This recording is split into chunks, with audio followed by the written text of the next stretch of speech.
born and reared in Detroit. Yeah. I graduated from Cass Tech High School in 1978 and always knew that I wanted to go to U of M. That was on my, we didn't necessarily have bucket lists back then, but that was kind of on my list. I wanted to go to Cass for high school, and I applied and was accepted, tested and was accepted. I always knew as a small child that I wanted to go to U of M.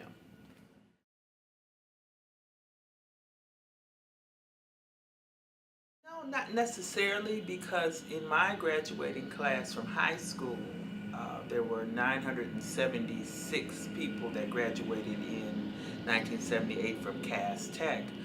I would say probably maybe 100 of them went to U of M.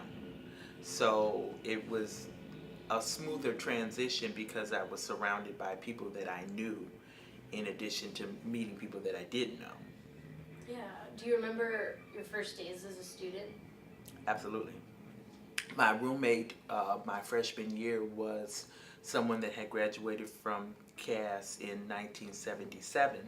She needed a roommate. She knew that I was going to be a freshman, and so we actually roomed together our first year, my freshman year, her sophomore year, and we are still friends. We still know each other and communicate with each other to this day. Yeah.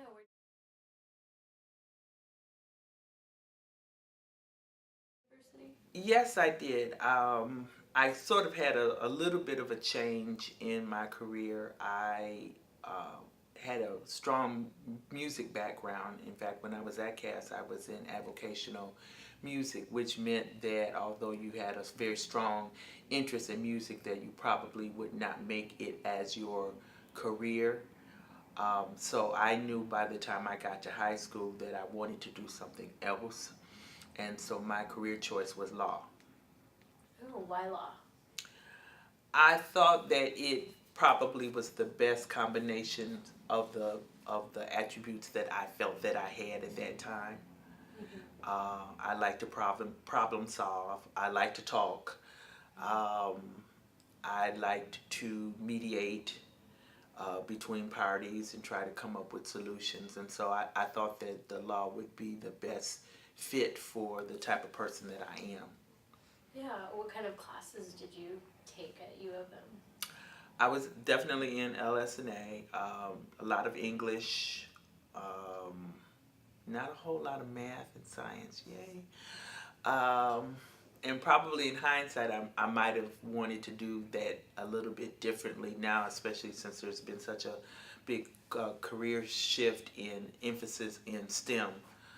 But math was not my strong suit, and so I tried to stay as much as possible away from that. But I did take 2 years of a foreign language. I was in French, and I did take some electives out of the School of Music and Dance, just to kind of keep current and embrace my passion, which was music.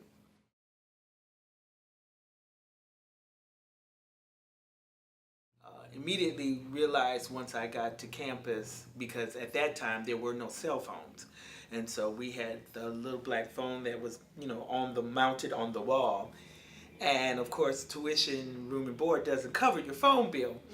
So I immediately signed up to work in the Mary Markley food service, and so I worked all 4 years in food service. And in terms of student activities, I am a member of one of the sororities that was very active and visible on campus. I'm a member of Delta Sigma Theta Sorority Incorporated. And so that afforded me the opportunity to have a Greek life, so to speak. Yeah. What kind of things did your sorority do? Our Delta is very active in public service. That's one of the pillars of the sorority. And so we try to focus on scholarship, sisterhood, and service. And so we did service projects as routine as a part of our existence on Michigan's campus. And we are the oldest black sorority on the campus of U of M. We were established in 1921. I think participating in student activities does promote being a well-rounded student.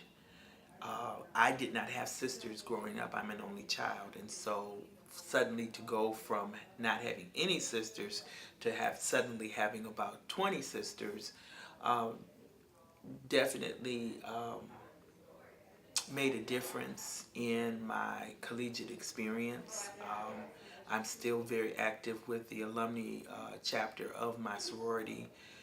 I was recently up on U of M's campus in April because our chartering is in April, and so we had a gathering up in the alumni center off of Fletcher, and so there were probably maybe 75 of us from multiple decades. We had somebody that joined was initiated in the sorority in the 60s, 50s, 60s, 70s. I was in the 80s, 90s, 2000, and 2010.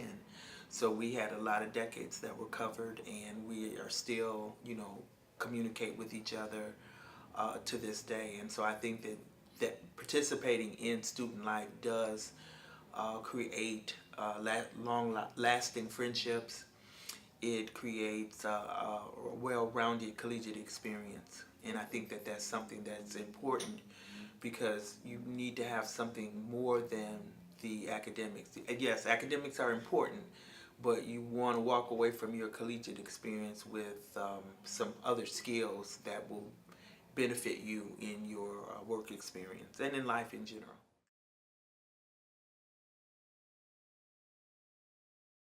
Well, I kind of missed BAM because when I got there, I think BAM, the pinnacle of BAM had just passed because that was kind of like the early 70s.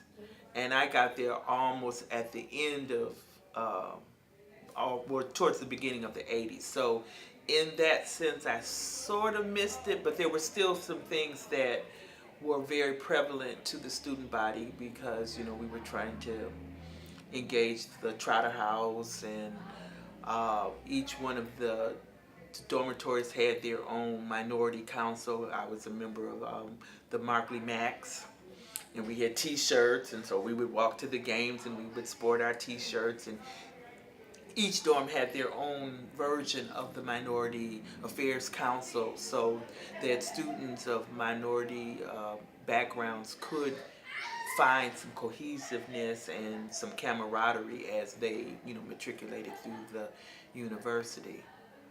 I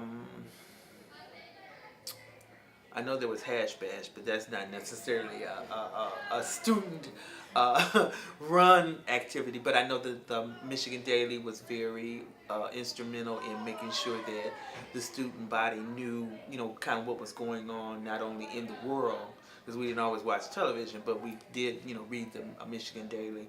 But in terms of, the student body and the legislative council and the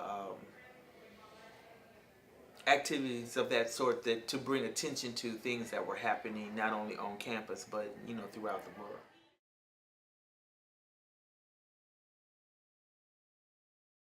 I don't know if necessarily any of them would be a favorite because I gained something from each one of them. Um, in not only experiences that were necessarily positive, but even experiences that didn't necessarily turn out the way I wanted them to. I guess for an example, I actually applied to be an RA. And at that time, they kind of had like a group session and they kind of went around the room, and I guess when it got to my turn, when I got ready to say something, something else happened. So I always felt like I didn't really get a chance to present my best self or my best attributes at the time. So consequently, I didn't get selected as an RA for my junior year. But then I ended up with a freshman. So I stayed in the dorm. I stayed in Markley another year. But I ended up with a freshman for my roommate. And I remember that, she got sick. And at that time, U of M Hospital was actually outside of our back door. So if you went out the back door of Mary Markley and crossed the street, you were basically at the entrance of the hospital. It had not moved into the complex that it's where it is now. And so when she wasn't feeling well and wanted to go over to the hospital, I was able to call her parents. She was from Livonia, so it wasn't that far for them to come. But I just felt like that's an experience that I will, always remember, because being an upperclassman, helping a freshman kind of maneuver through that experience. Not necessarily anything in particular that stands out. I was proud of the fact that I worked all 4 years. Loved graduation, but I guess there are some things that Michigan has done more recently that I've been able to experience now that I have children there. And I can look back and say, well, we didn't have that when I was there. And I often have those conversations with my children. I said, well, you are experiencing something at Michigan that was not present when I was there. And in many instances, I'm glad to see some of the changes that the university has made in order to benefit the students.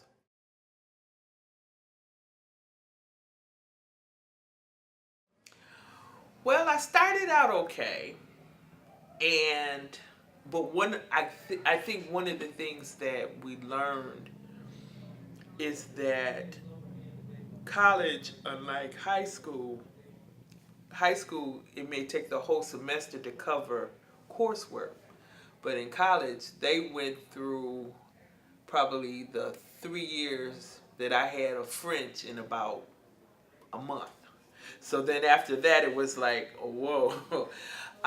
So if I had to go back and do it again, I would probably, and what I try to do when I talk to students that are interested in coming to Michigan, and even my son does this as well, we try to encourage them to take as much math and science, do as much reading as you possibly can, and encourage them to really get a good study skills or study habits.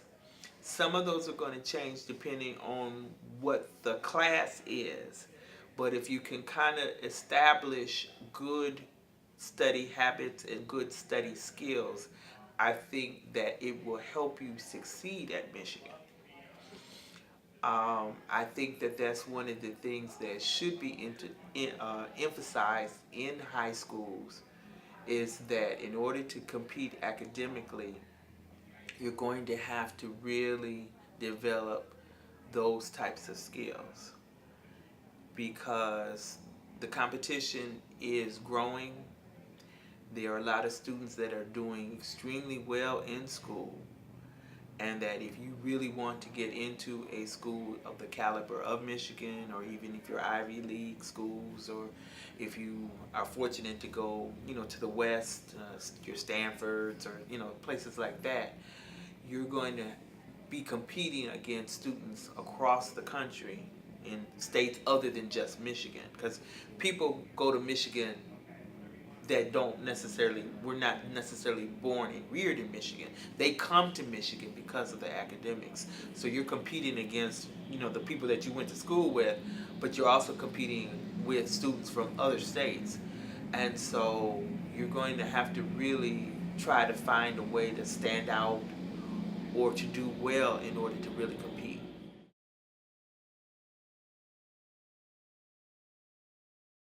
Well, when I graduated in May, I worked that summer of uh, 82, and then my roommate and I, she was accepted to law school as well, so we drove to D.C. because we were accepted to Howard University, and so School of Law, and so I went immediately from undergrad into law school. Okay, and when did you come back to Detroit? Well, I finished in 1985. I came back for about 2 years, and then I got married. And at that time, my husband was starting a graduate program in uh, Georgia. So I went to Georgia, and then he went into a post-grad program in New Jersey at Princeton. So I moved from Atlanta to um, Princeton, and then my father died in 1994, and then I came back to Michigan in 1995.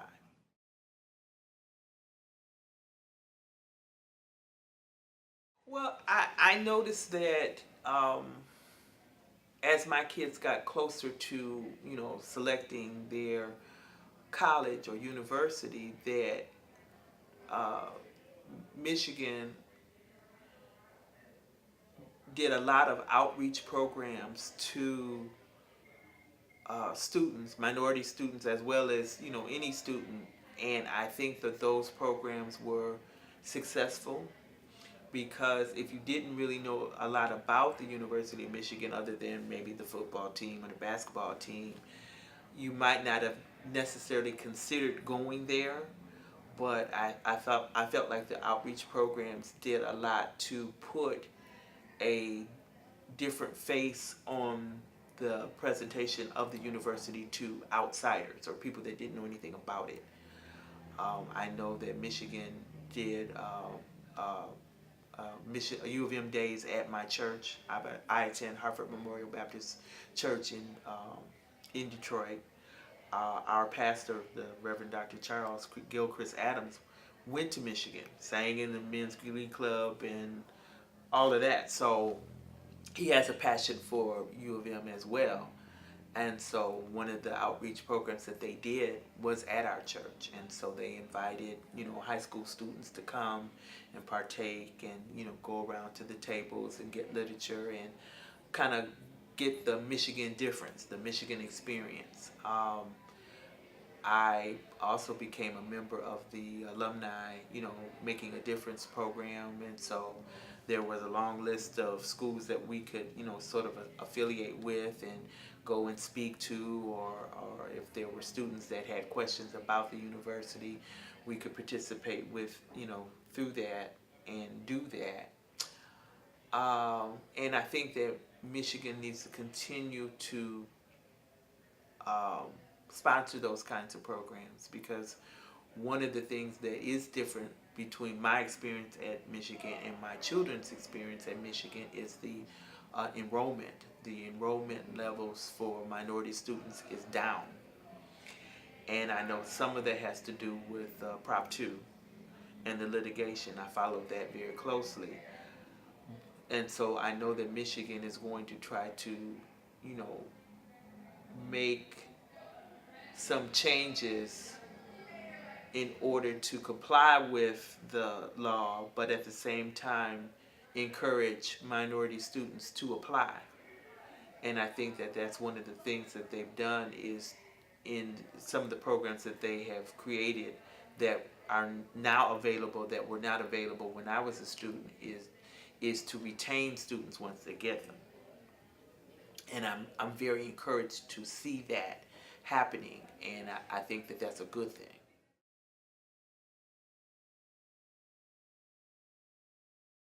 Study hard, embrace it, um, engage in everything that Ann Arbor has to give. Pick out something that you have a passion for.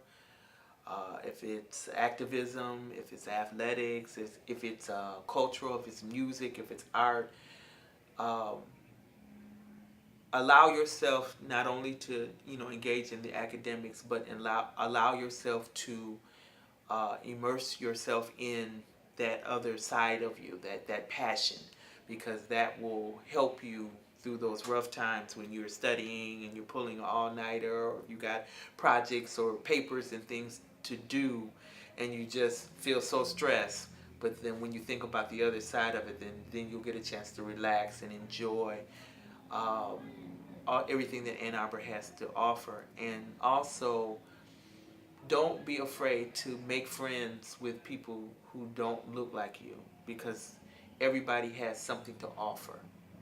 And even though you may not necessarily make a lifelong friend, but allow yourself to experience everything that Ann Arbor and U of M has to offer. You won't be sorry.